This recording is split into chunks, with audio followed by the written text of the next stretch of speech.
Sa ibang balita, asphyxia by drowning ang nakitang dahilan ng pagkamatay ng basketball athlete na si Rene Baterbonia. Patay ito sa naging resulta ng medico-legal.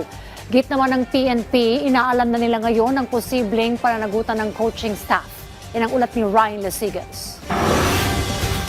Inilabas na ng Philippine National Police o PNP ang dahilan ng pagkamatay ng basketball athlete na si Rene Batermonia batay sa resulta ng medico-legal. Asphyxia by drowning ang ikinamatay ni Batermonia. Sa isinagawang backtracking ng PNP, nabatid na alas 2:30 ng hapon nitong June 8, araw ng Lunes, nang magsimula ang team building activity ng grupo sa isang resort sa Barangay Libis, Dipakulaw, Aurora. Hanggang bewang lang daw ang taas ng tubig sa dagat kung saan isinasagawa ang training. Pero bigla o manong tinangay ng malakas na alon si Batermonia kasama ang isa pang basketball athlete na si Divine Adili. Inabot ng halos 40 minuto bago nahanap ng mga rescuers ang katawan ng dalawang biktima. 5 di pa lang ang layo mula sa dalampasigan. Muling iginiit ng PNP na walang foul play sa pagkamatay ng dalawa. Wala din nakita na weights o pabigat sa kahit saang bahagi ng katawan ng mga biktima. Batay yan sa sinumpaang salaysay ng MDRRMO at lifeguards. Pero hindi pa dito natatapos ang investigasyon.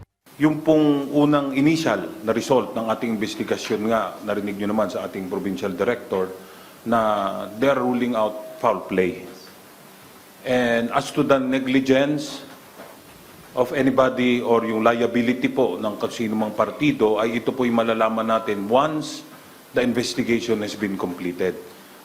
Git ng PNP, inaalam na nila ngayon ang posibleng pananagutan ng coaching staff. Pagkadating pa lang daw kasi ng grupo sa lugar ay inilatag na ng staff ng resort kung hanggang saan lang ang ligtas na bahagi ng dagat. Pero hiniling daw ng coaching staff na huwag silang pakialaman. Base po sa resort management, sila po ay doon po sila sa may tabing dagat at hindi po nila pinapakialaman activity kasi nga po humihingi yung grupo ng maging private yung lakad nila. Kaya po hindi po natin masasabi kung ano po nangyari sa kanila doon sa may tabing dagat.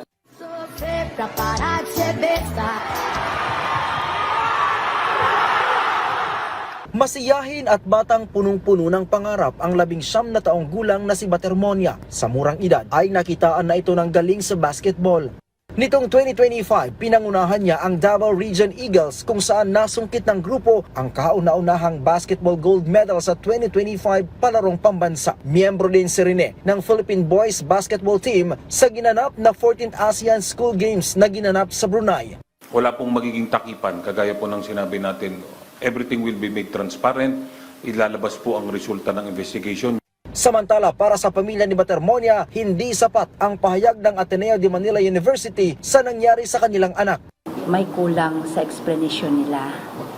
Pero hintayin ko na lang muna yung ibang coaches na para ma-explain nila sa akin kung ano talaga ang nangyari. Sa bawat dribble ng bola, hindi lamang tunog ng goma sa semento ang maririnig, kundi ang tibok ng isang pangarap. At sa bawat hagis ng bola patungo sa ring, hindi lamang puntos ang kanyang inaasam, kundi ang pag-asang mabigyan ng mas magandang buhay ang kanyang pamilya. Pero ang mga pangarap na ito ni Rene, kasamang tinangay ng alon nang mangyari ang trahedya. Mula dito sa Campo Crame, Ryan Lesigas, para sa Bayan.